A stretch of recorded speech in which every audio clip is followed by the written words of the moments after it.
Hey, I'm JJ, and I wanted to talk a little bit about Neil Postman's Amusing Ourselves to Death.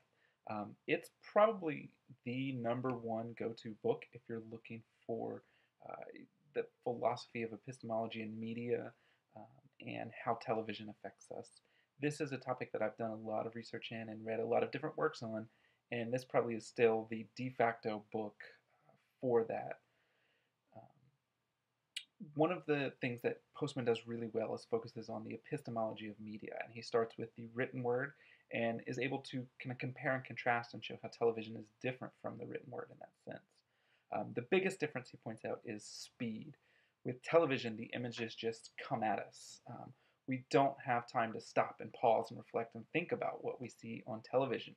And in fact, he mentions we forget most of what we've seen on television 5 minutes later. So even if we were to go to try and reflect on things after a show was over, we're going to have already lost a lot of the information that was contained there. Um, this idea of the medium affecting the message does harken back to Marshall McLuhan, and Postman does mention him in this book and says he's one of the people we need to study if we're really going to understand the television revolution. I think there is some validity to this idea that the medium that we have affects the way we communicate. This also goes back, for me, I work in philosophy, and Friedrich Nietzsche was an interesting example of this because during his lifetime, the typewriter came into prominent use. And so we actually have works that he wrote using a pen and ink, and then works he wrote using a typewriter. And commentators have suggested that the very writing style is different just because of this change in technology. That perhaps even the way Nietzsche thought about things changed because of the technology. So, thinking about that through the lens of television is very relevant. If that's the primary method of communication in our culture, if more people are getting their information through watching television than through reading, this can literally change the way that we think about everything. Um, there has been a lot more research done since Postman's publication has come out. A lot of research has really just backed up what he says in this work. For example, some research has shown that actually the more television news a person watches, and that is regardless of the station or the political leaning or ideology of the station, all that aside, any news, the more a person watches, the less they know about the world around them. Their scores on civic knowledge tests go down, their understanding of important events goes down the more they watch television news about that event, which seems really bizarre, but it seems to have panned out in several different studies. And really, this tends to back up everything Postman is saying in his work, which is why I say it's still the de facto place to start if you're interested in a topic like this. For Postman, he phrases it that television lets us know about lots of things, but we don't know about those things. So we know of them, but not about them. And this makes sense, right? We get these images, we get this input, we see them happening, but we can't really take the time, or we don't take the time to pause and think about them and put them into context. Television has to be easy. It has to be accessible to everyone. It has to require very little background knowledge. And without that, um, that there's a limit to what one is able to think about and reflect on and do.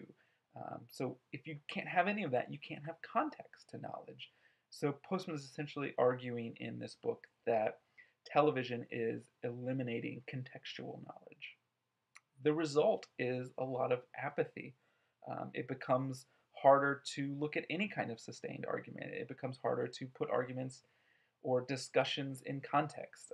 If we have one fact over here and another fact over here, then putting them in context and relating them to one another becomes much more difficult. So even thinking through things as an individual person and as a culture becomes much more difficult.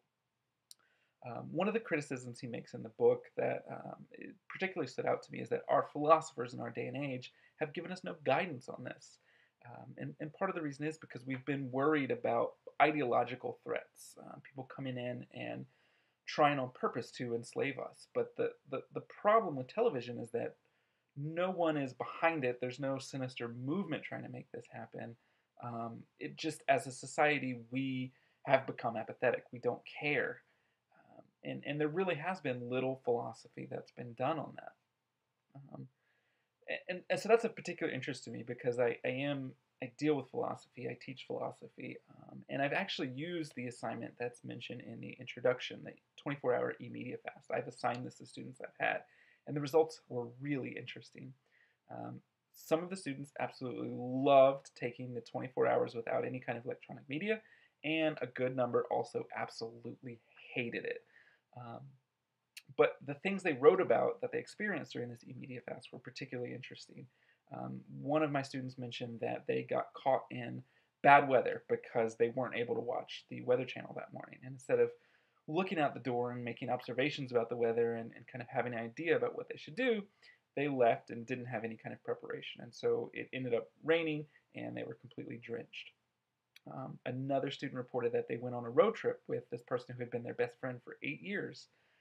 But because of the e-media fast, they did not play music on the road trip like they normally do. And she was amazed that she and her best friend actually got to talk to one another. And she said she learned more about her friend in that 5 hour road trip than she had in the past 8 years combined. Other people reported spending more time with their family, getting to know their siblings in a way that they never had before. Um, and on the other end of that, there were some that simply said they stayed in their room and tried to sleep the whole time because they didn't know what to do with themselves. But all in all, thinking about what this technology is in our life and how we use it and the impact it makes on us is important and something I hope to see a lot more philosophizing done on in the future.